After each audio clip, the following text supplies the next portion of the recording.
The music always gets me going. Good afternoon, evening, and welcome to In 12D. Today we have a special guest with us. Unfortunately, our co-host Kathy won't be with us this week. She'll be joining us later on this month.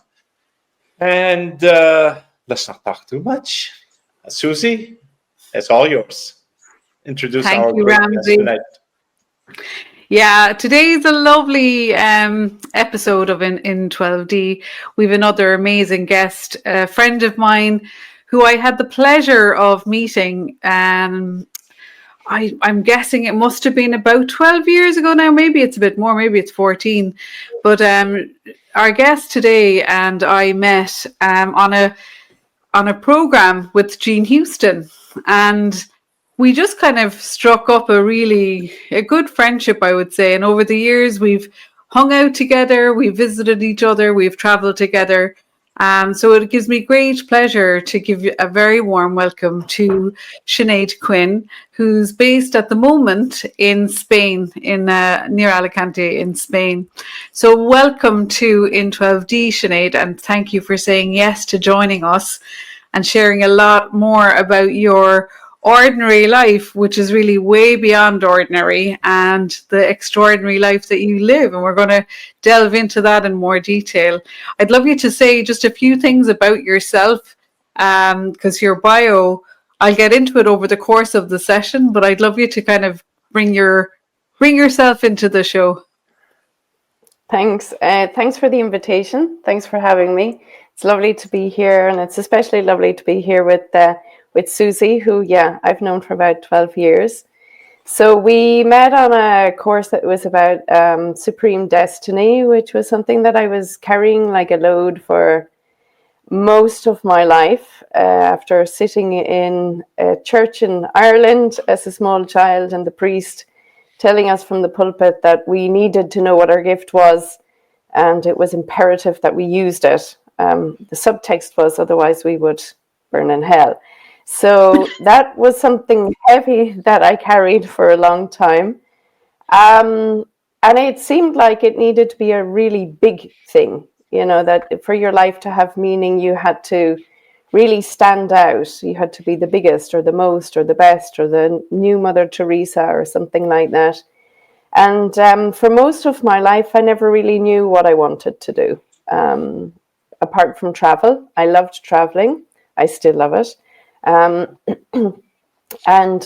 meeting people, new cultures, learning their ways, seeing through different eyes those nuances of life, and really coming back with a full suitcase from trips, learning languages I always loved, just adventure and joy. But there was no career description that matched that. And so for most of my life, I'd say I kind of wandered around with a blindfold, until I got tired of looking and trying to push through to something that wasn't coming. And it was around the time, a couple of years before I met Susie, that I just stopped everything. I stopped the work that I had been doing and just sat and started to feel in and open the space for a different way of living.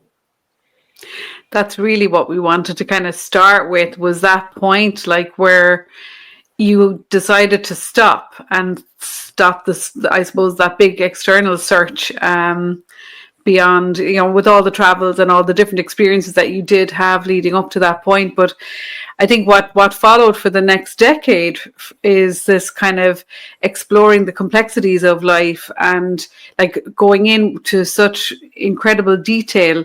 I think you would have described it, you said to me before, like you see it all on this massive big screen. So seeing all the moving parts, and then being able to do a lot of very deep work.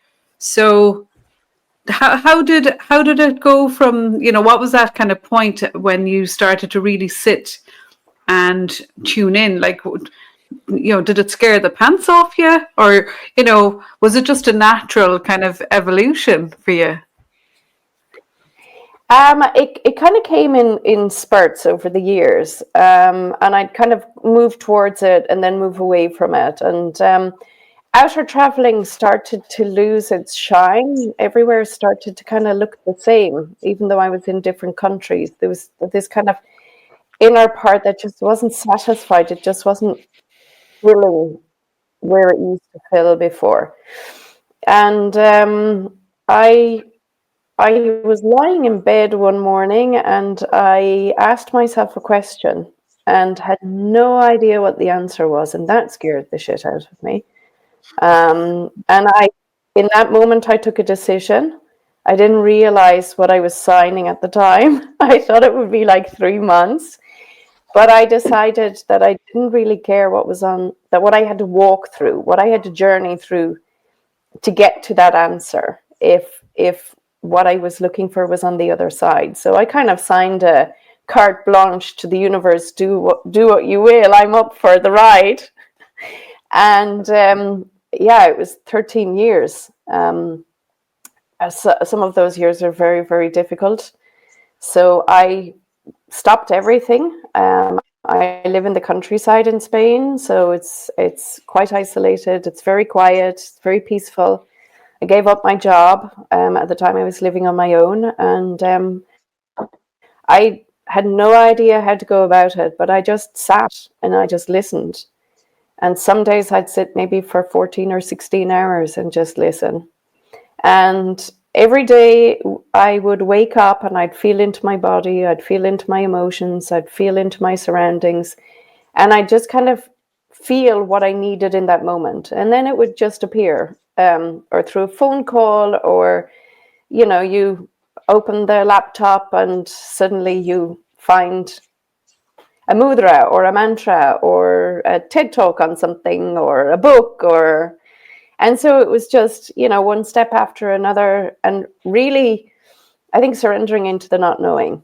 And I fought the I don't know for a long time, because we're trained to be experts in things and to perform, and I don't know doesn't have so much space. But actually, I don't know is part of the complexity that we can welcome in.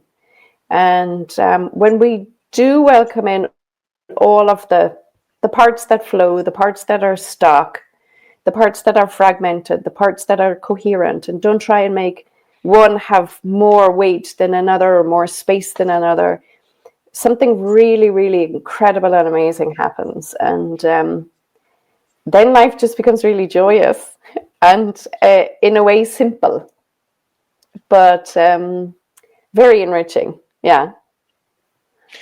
I just want to clarify one thing. You said you asked a question and you were scared of it. What was your question? If you don't mind. Yeah, a lot of people ask me that. It's not so much the question. It was the absolute not knowing was really impactful for me. It was that there was no part of me that knew the answer at all. It was like finding this black hole.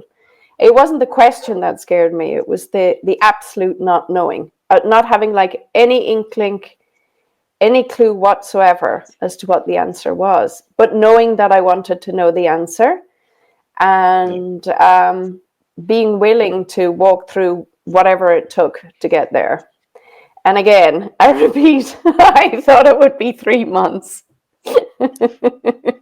and it's an ongoing process. I mean, it's lifetimes. I'm sure I've been walking this question for many lives. It's never over, and I think that's really, really the spectacular beauty of life.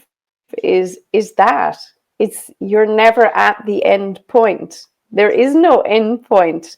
Just more of life reveals, more space opens. You feel deeper. You feel things on a more precise level, on a deeper level, and so there's never a chance to get bored. It's impossible. You can never be bored in life, and I just think that's the gift of life, and that's the abundance of life. I think life is so bountiful that we can always be discovering it, and I think that's absolutely incredible. That's amazing. It just brings me so much joy. Let me just note one thing. I know what you meant, and I totally understand it. there's no end or there's no point to achieve. Is that because there's always more? Or is it because every time you achieve, you kind of create or open a space for something else to manifest? I actually I don't feel that life is about achieving. I think we've convinced ourselves that we need to achieve things, but actually we're achieving just by breathing. That's it. We're just here to be alive. And we can different things is our way for our energy to express itself. So you can create a home, or you can learn something new, you can study another language, you can travel, you can bake a cake, you can, I don't know, do your hair, or like paint your nails, anything. You can, anything. Everything is a moment where your creativity can express itself, but we don't tend to connect with what's happening before the achieving. There's a lot happening before the achieving, but we tend to look at the achieving. And we're brought up to be performance related, so that just never worked for me. That ended me up in depression and really, really blocked in my life. And as far as discovering life is concerned, we have at each moment, and if you dedicate the time to inner silence and to opening the spaces, the more space you have, the more complexity you can hold. The more complexity you can hold, the different perspective you have on life. So when you're like a child, your perspective of life is that structure. And then as you evolve and you open more space, more of life can land in you. So it's really experiencing something different because more of life is landing in you. And if every day is the same, and if life feels boring and it feels stale, it's because there's not enough space inside for more of life and its complexity to land. So then that's really the time to sit and open the space, open those inner spaces. And a lot of opening those spaces has to do, I discovered, integrating trauma. We all have trauma. It takes up a lot of space. There's a lot of frozen places in us. There's a lot of accumulation of things that we weren't able to digest, either in ourselves, in our family structures, transgenerationally, collectively. So it takes up a lot of your inner space. And trauma integration releases that energy back to where it came from, to the all that is nothing. And that opens more space in us. And then more complexity can come in. And the more complexity that you can hold, the richer life feels. So that's my understanding of why life is always changing. As you're evolving and developing, your perspective does too, and how much you can feel of life.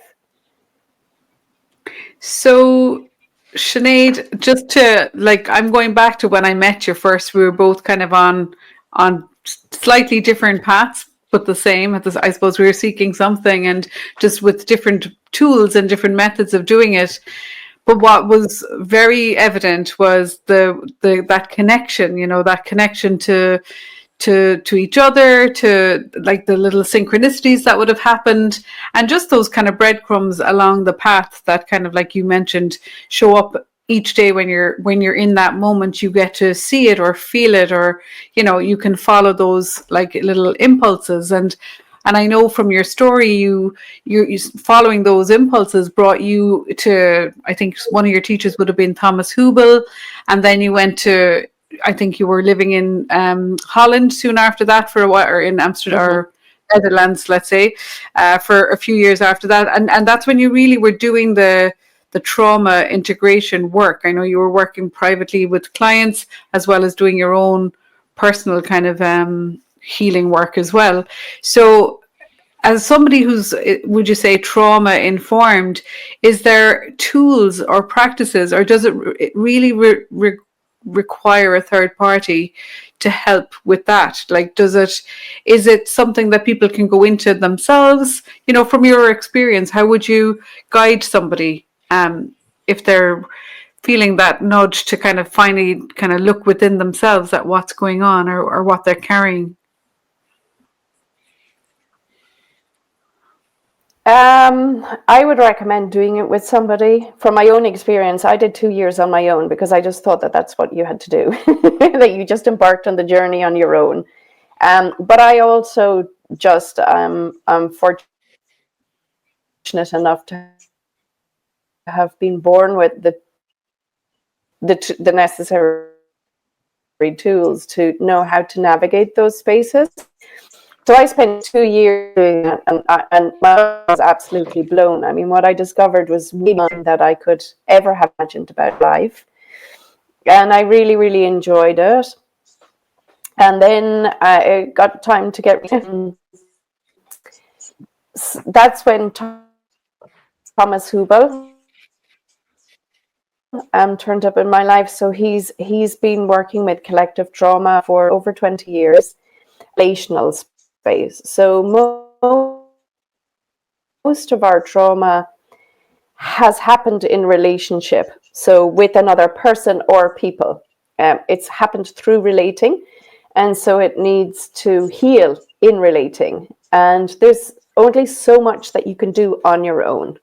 So I did develop in that time, my own competencies started to develop, that inner listening, the natural inquiry, really noticing my own dynamics with myself and with others, so becoming more self-aware.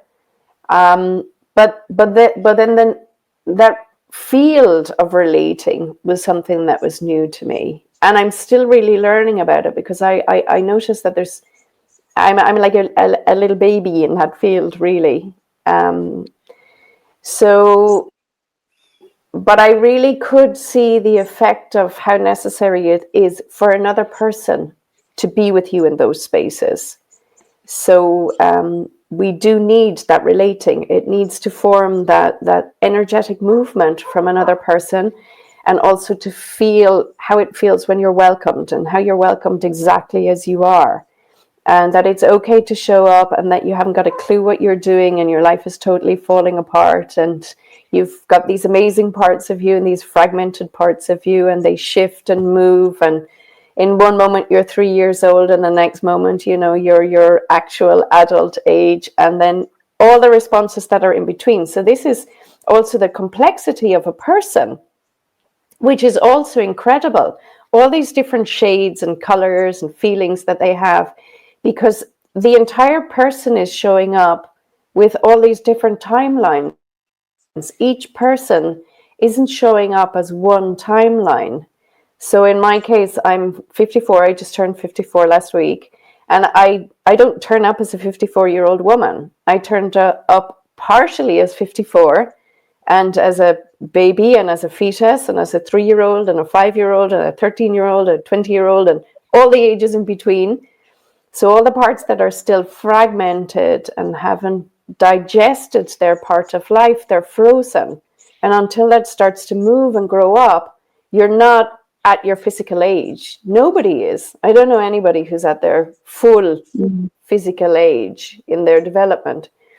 And so you can have differing responses to the same situation. And the one situation that gets everybody riled up, and there's a whole industry built up around it, like Hollywood and Bollywood, is love and relationships.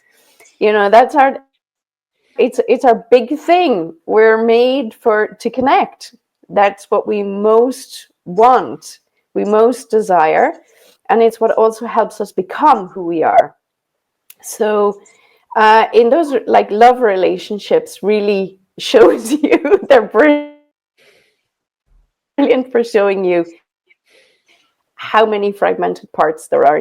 I like this person, or I don't like this person. That's a very childlike approach. And you can have the adult has, what they want in a relationship, but the 15-year-old is also having her say too. And that's complexity. And it's amazing, and it's beautiful when you can, for yourself, and when someone else also does it for you, and when you're with other people, that you can include all these different parts of the timeline, and that all of them are welcome. So that person can just turn up exactly as they are. And within that welcoming, something happens. The parts that are stuck, they can soften, they can begin to melt and move. And literally, there are moments when you can just feel a person, like in 3 to 4 seconds, go from a child to an adult. And then you know that part is integrated. You talked about self-awareness briefly. Do you consider self-awareness as the key to releasing trauma?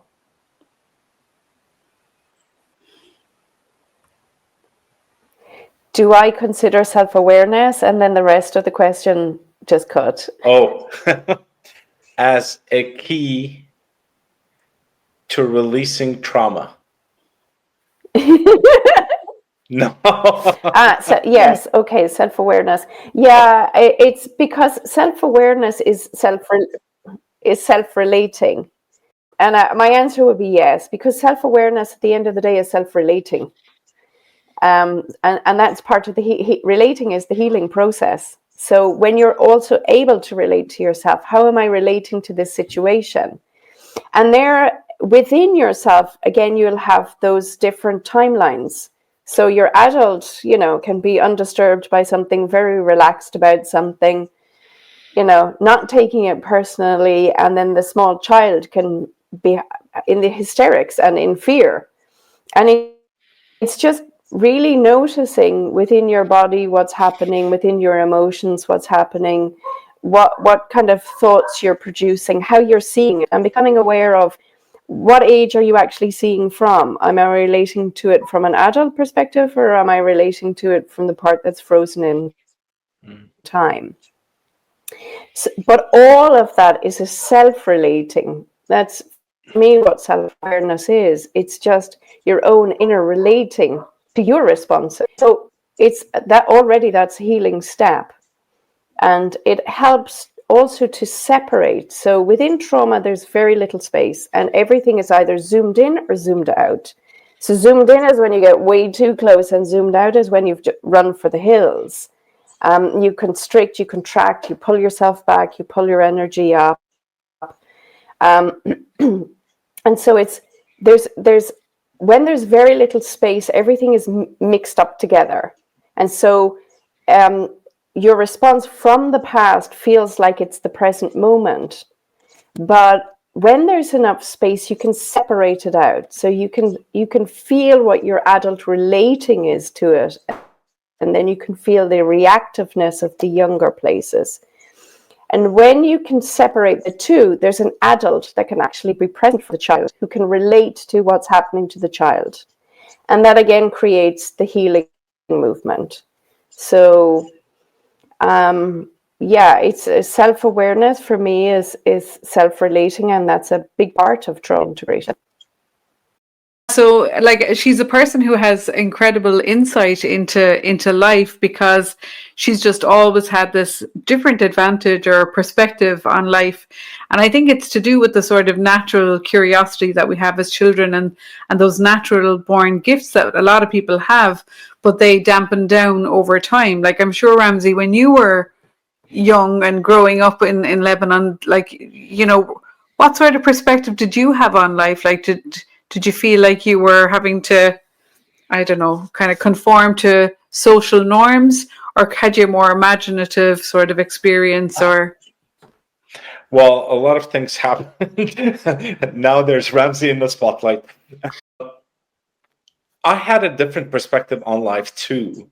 So I grew up in a very Christian area, so everything had to be conformed within the religion part. But I was never part of that religion, and I was able to see beyond that those things into something else, which I did not know what it was. But that not knowing what was driving me was actually helping me see beyond the beyond what was happening around, to a point where a faculty grew very strong within me, which is the faculty of imagination. And my imagination took me to spaces that I wasn't aware of before. And one good example is that I was imagining being outside of the country, and actually on a nightly basis it will come, and then I will have to form a story around it, and the picture will start to grow, and slowly over a certain number of time, a certain number of months, I had a full story that was actually manifested itself without any effort from my end, that brought me to a different space. So I wanted to leave, and I just imagined the whole thing. It just came, and then from there it just manifested, and I was able to leave Lebanon and go to Canada. So was that what you were imagining all those evenings when you were there? You were imagining seeing yourself, maybe not necessarily knowing what the country was, but not being where you were. Like, was it how to escape from the war, from the challenges that you were in? It wasn't an escape. See, there's a difference between escape and going into the comfort of a picture, but it was more of a life that is moving on in a different direction than what I could see at that point in time. And to a point where I started thinking in English, because I was in a different place in North America where I had to speak English, and I couldn't speak it very well because, my first language was Arabic, my second was French, and third was English, and I was all confused with all the languages. But I started to think in English because I was in North America somewhere using that language to communicate. And that was like kind of how I'm going to explain. It's hard to explain, but it was a drive. Actually, it's not a drive. It wasn't from me. It wasn't coming from me. It was just happening, and I was there just observing it from the sideline. And it brought me to North America, where literally I had to switch completely to English from Arabic and some French, and just make it all one language. Wow. So like it's a bit like what Sinead was saying earlier when we had her on the call, like that you were able to kind of follow your own breadcrumbs, like following it's your path is kind of laying out in front of you, and your kind of willingness to say yes to life, yes to something even greater, without exactly trying to manifest a specific particular outcome. But it was like calling you across, to a completely different continent. Yeah. Wow. We have Sinead back. I see her. We'll Welcome. just check. Oh, the minute we mention her, she spins again. Okay, love it. Right. So Susie had been asking about life intelligence and to expand on life intelligence. So what I noticed when you were asking the question, Susie, was this separation that we have. I think all of us hold this separation from life intelligence. It's happening all of the time within us. It's what's allowing me to speak to you, what's allowing me to breathe, to do all of those gazillion inner processes, that are happening in my body right now. But we're taught and brought up to see intelligence as something completely different, as more like book knowledge and outside, as something that we get from the outside and bring it in. We're never really brought up with feeling where is this intelligence within us, and how is it showing itself? So one of the things that I really noticed that created a big shift for me in my work when I was working with people was trauma tends to look very messy on the outside. A lot of times it doesn't look very coherent. It doesn't look like the person really knows what they're doing, or their life looks like it's really not working. But actually the responses in trauma come from life intelligence. And when you start to see it that way, so it's messy on the outside, but what's happening on the inside, what's informing this way of sensing and feeling, when you start to connect to that, it's like everything turns completely, and you just see life differently. You see and feel people differently, and you really start to, I would say it's what happens before compassion starts to arise. And compassion just comes as a natural flow. But it's coming from the part in you that has this deeper understanding of life. And now, actually, what you've done is created these incredible strategies in the most horrendous of circumstances, oftentimes, as a response that permits you to keep functioning and to keep living and to keep being able to show up in the world. And oftentimes those strategies were developed when you were a child, when you had very little resources and very little autonomy, because as a 4-year-old, you had to learn how to survive within circumstances that you had very little control over. Because as a 4-year-old, you can't just pack your bags and say, right, that's it, I'm going to buy my own house and I'm going to live my own life.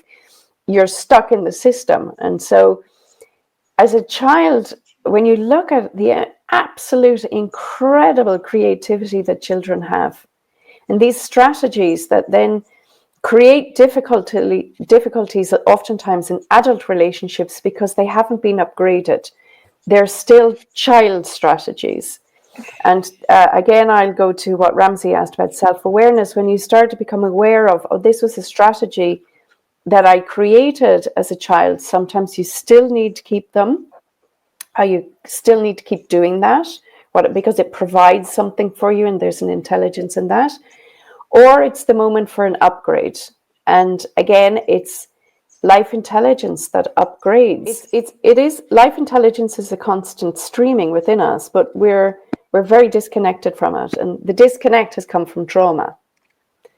So the more you integrate your trauma, the more you start to have a feeling of that streaming of life intelligence through you. There's the times when we feel these impulses and we follow them and we see that they bring us somewhere or they manifest something, as Ramsey said. But what happens before all of that is that there was space for the streaming. There was enough space to feel it, to see it, to feel it, to listen to it. So oftentimes we're 15 steps ahead and we're missing everything that's happening before the something. And that's the part where you can really start to feel the life intelligence. So we don't look at results as being results of a life intelligence, and especially not when things look messy. But it's there, it's always there. So from just moving on to the next part that we wanted to cover, is that what takes you beyond the traditional structures? You know, you mentioned social dynamics, you know, getting to your potential. I suppose ultimately each person's kind of transformation, like as you integrate trauma, you make the space and that streaming comes through, you know, life comes through you as you. Is that how you kind of get beyond or transcend those traditional structures that we were, like you said, brought up with originally? Like, so is that where you're leaning towards with that? So when you talk about social dynamics and structures, a lot of those structures are fixed, and anything that's fixed is reactive and comes from the past. So something that's very flexible and vibrant and very innovative and very quick to change and move and flow comes from swimming in that life intelligence stream or listening to it as it comes in. But when working with people or when working with businesses, when I work with a business that's in Mexico, so we don't just look at the product.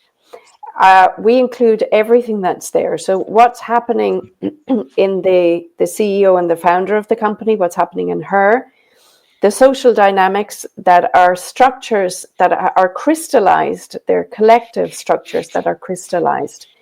And they give a lot of information about what possible responses a team can have.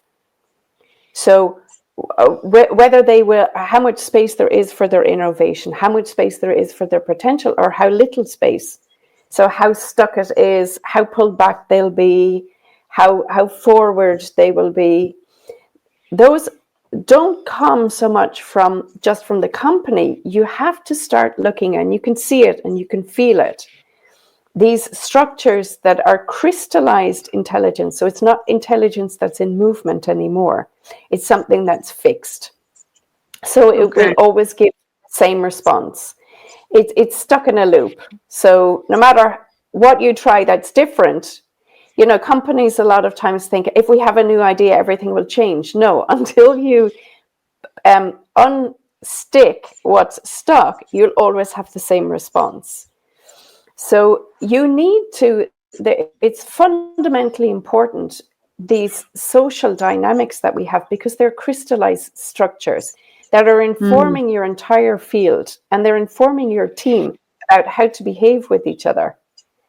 And it's very unspoken language, but it's a very loud conversation that's happening all the time.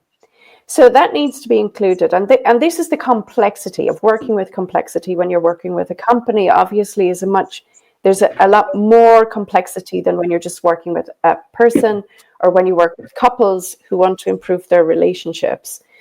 So you have more of the collective, you've got more of these crystallized social dynamics. You also have the life intelligence of the field, of what it wants to become.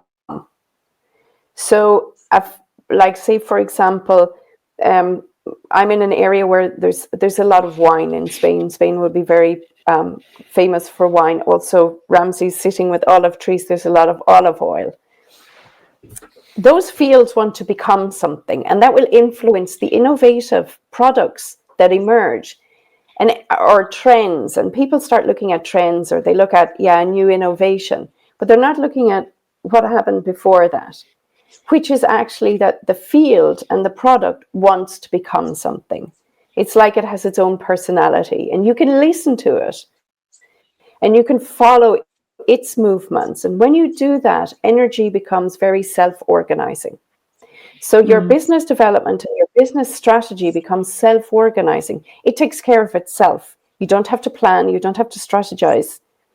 You have to listen and give the space for the movement. And then it will organize. The distributors just appear. The markets will appear. The people who are interested in it will appear. The clients will appear. And I have been living this with the company that I work with. I've been seeing it, and how you create the fertile soil and you plant the seeds, and then it all starts to happen. It's very, very exciting. It's a completely different way to do business. Frederic Laloux talks about it in his book, Reinventing Organizations. This self-organizing capacity that we all have, but we tend to want to control, which comes from trauma, and we want to feel that we think we need to keep the universe spinning. It's very difficult for us to surrender, and we get so busy about activities and performance and numbers, and it's all this pressure on us that we start to act only from the head, rather than to sit and give the movement its space, and then it can self-organize. But also you have to include all of the complexity, which is these crystallized structures, what the field wants to become, the competencies that are being brought to that field, and the potential, which is the part that hasn't landed yet. So you also have to listen to the potential that wants to come in and give it the space for it to land. You need to give that base. And the more potential there is, the wider the base needs to be. And how do you widen your base? By integrating trauma. So all of those factors are all in movement in the marketplace. And if you talk about genuinely being innovative, it means that you're bringing something new of life in that hasn't been done before. But that's not our general mainstream idea of innovation. Do you have any, I'm just thinking of the listeners here, just to, you're speaking from an experience that you were living by working with this company at the moment.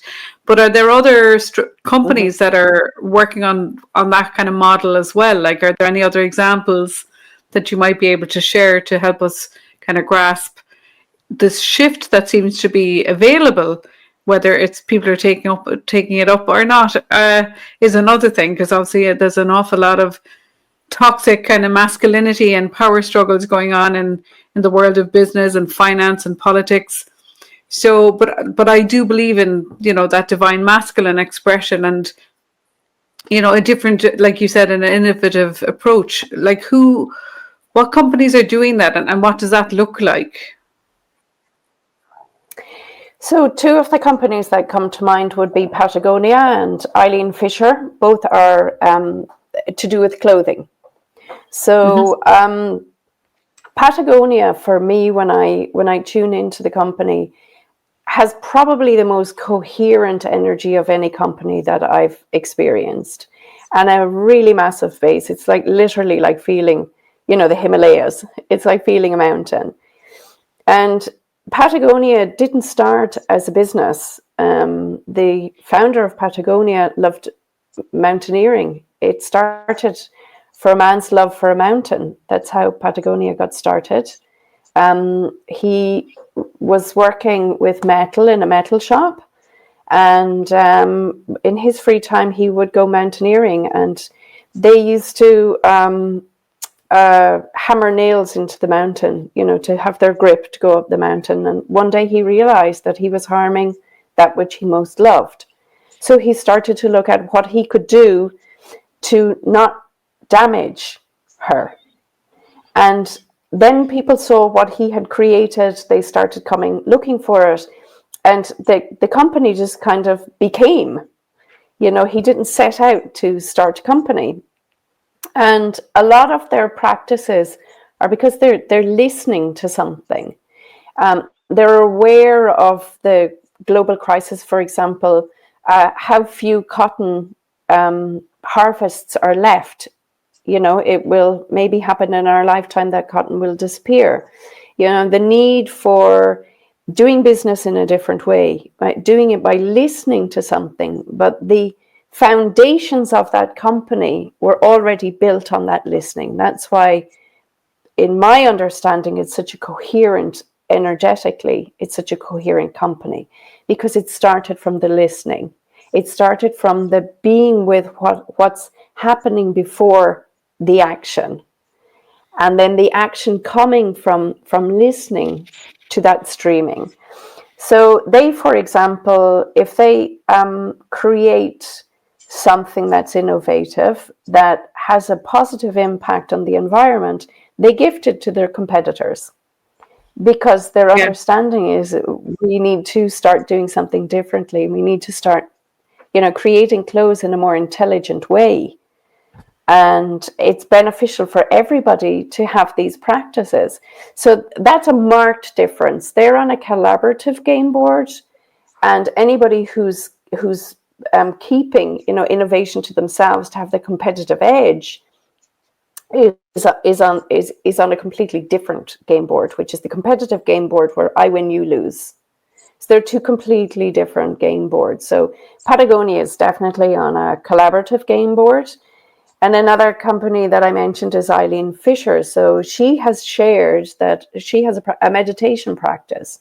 So she sits and she listens to the movements of what are happening in her company. So what she's listening to is the potential, the unformed potential. So she's listening to what's ahead, and she's listening to that streaming of the field. And from that, then she takes her next step. So her action comes from silence, it comes from spaciousness, it comes from welcoming, it comes from listening. And all of those are feminine qualities. So in order for the masculine to be truly divine, it comes from the spaciousness, which would be the feminine. But then they start to dance with each other. You start again, you start to get this relating movement. And that's what creates something that's there. Then there's this space for self-organizing. And that's when the magic happens. That's when amazing, incredible things happen that you could never, your your brain will never get to that space on its own.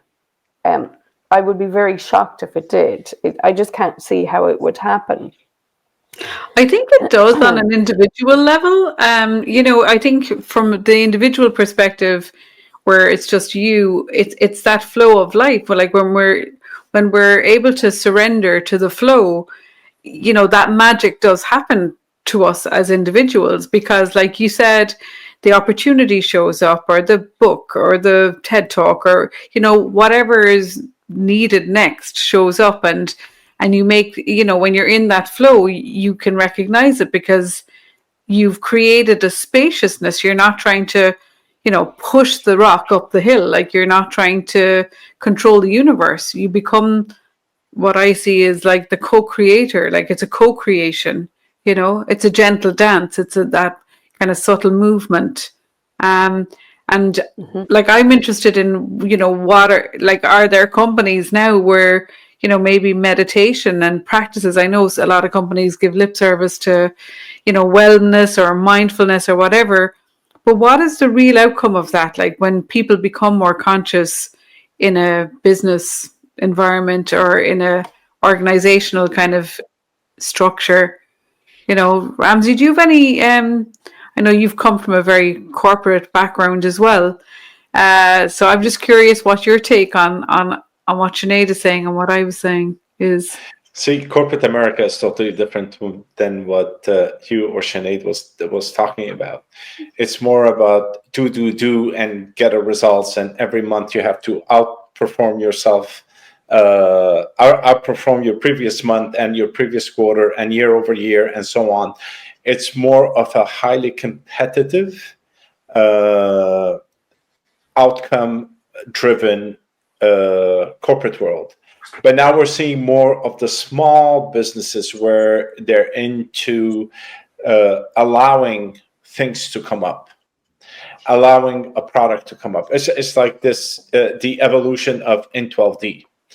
It just came out. It is required to be out there. It manifested itself through us to come up in such a format.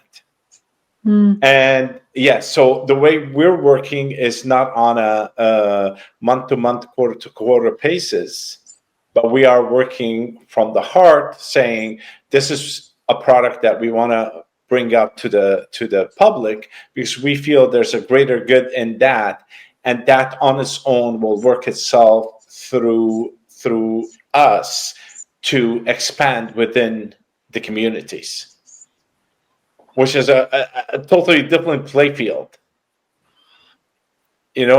Soccer and football and soccer, they both of them hold the ball. They both of them use a ball to get somewhere, but one of them will run with it, will hold it, while the other one kicks it in the foot. So there's an end goal that comes up to the same thing. It's just how you do certain things that affects the outcome. And I think where we're heading today is we're moving away from that stress-related month-over-month performance into, let's see what the universe wants us to give out, and be in line with ourselves, so that we do not burn ourselves in the process as we're moving forward. Because the other field is all about do to a point where the be loses itself. And now we're moving into let's be first, and we're going to continue doing, but let's be. Let's bring ourselves into whatever we're doing. And I think that's where Sinead is kind of really kind of out on her own. Well, not out on her own, but let's say having a different approach, is that willingness to not know where it's going, or her willingness to be okay with not quite sure of what's next, or it's kind of being okay with the unknown, I guess. There's no need to know all of the pieces, from what Sinead has said to me in the past, and that opening then to change, to whatever is coming next. I suppose it's led by your natural curiosity and sense of adventure, and that connection to joy in life. That's the reason for getting up in the morning, is to connect with the joy and live the adventure, with curiosity and playfulness. Like, I think, as opposed to somebody who's getting up in the morning and they're commuting to work and their head is in their hands and they're freaking out going, I can't believe I'm still in this job 40 years later, or whatever that scenario might sound like. So I'd like to give you the last word there, Sinead. I'd love you to share what you feel is next for you with that sense of adventure and curiosity.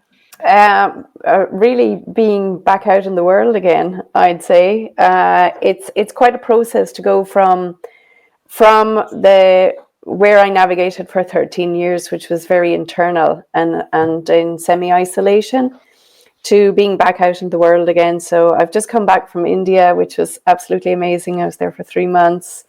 And that was really the start of getting back out there. So I feel really excited, I got a lot of invitations to stay, to live with people, to work with people, to collaboration projects, to move to other countries as well.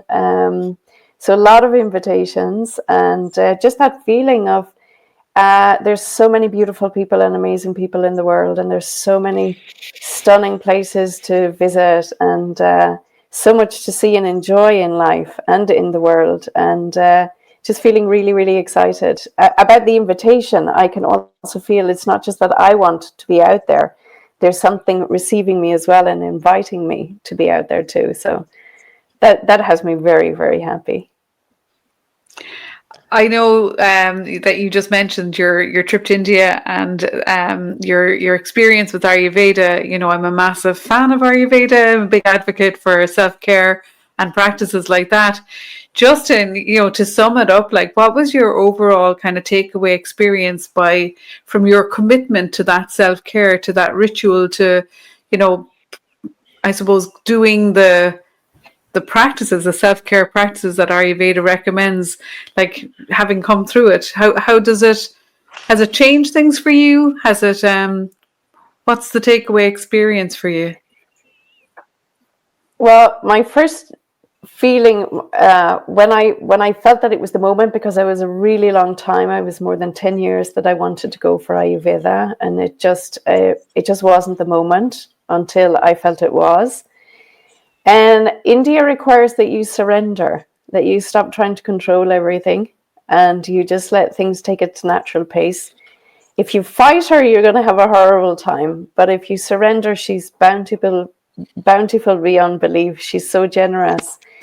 And the field of Ayurveda, how subtle it is, how supportive it is, how it doesn't push you to be where you're not. It meets you exactly where you are. And it's like it puts the hand out that you can just step on. The experience is very, very subtle. I'm in awe of what it can do, and especially how it works with trauma, which I had spent, 13 years really looking at in depth. It's absolutely incredible the way that it works with trauma. And it's not this absolute. If you make one mistake, that the whole thing unravels. That's not how it happens. If you make a mistake, it's there's a zillion opportunities to correct it, and it just keeps going. And so when I came back, I just introduced little bit by little bit. The practice is not try to do everything all at once, but introduce every day. Get curious about food. How does the 6 tastes work? How does it work with my doshas, with what needs to be brought down, what needs a little bit more space, and really enjoying that creativity and how fun cooking, because cooking was really something that I just kind of did if I was really hungry before, and now it's like being given a whole box of paints and a huge canvas that you can just play with. And I find it very nourishing. I thought, when they said that I had to do the oiling of my body, I thought, oh my God, that's going to be such a pain in the ass to do that every day. I can't see myself doing that. And then I started, okay, just do my feet and my calves. And then I was there like, oh, I like this. And then a little bit more of my legs. And within 2 days, I wanted to do my whole body. And I thought, okay, I commit to, once or twice a week. But it's so nourishing. You just want to do it every day. It's just Right. you just feel so amazing. And it's simple. There's simple practices. It's not rocket science, but it's a field that has been developing itself for 5,000 years. So the streaming of life intelligence in that field is it's unreal. And to be able to feel it and listen to it, and to be able to go to the birthplace of it in Kerala and meet the people who have it in their DNA, who just live it. It's so normalized for them. You walk out on the street, there's little higgledy-piggledy shops that are just Ayurveda, and pharmacies that are just Ayurveda, and Ayurveda products in the supermarket. I went a bit crazy, but I knew I would. So I brought a half-empty suitcase and filled it with shampoos and sun cream and toothpaste and spices, and it's so rich, and it's so old. It's a matured field. It's like sitting with a mature grandmother who can tell you the best stories ever. I mean, and she's welcoming. She's warm, she's welcoming, she's nourishing. She feeds you on so many different levels, and you can see my face just comes alive when I start to speak about it. So I think that's also part of the answer.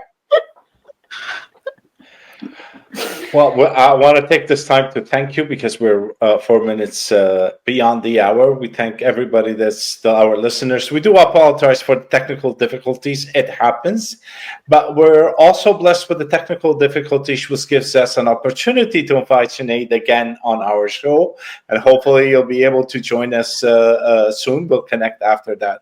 So thank you all for joining us in 12D. This is our 5th episode this year, and we have great guests lined up for the future episodes. So stay in touch, subscribe, click that button at the bottom, and thank you all for being with us, and we'll see you next week. And thanks to Sinead for sticking with us. Thanks, Sinead. Thanks for being our special guest today. Thanks, Ramsey. Thank you.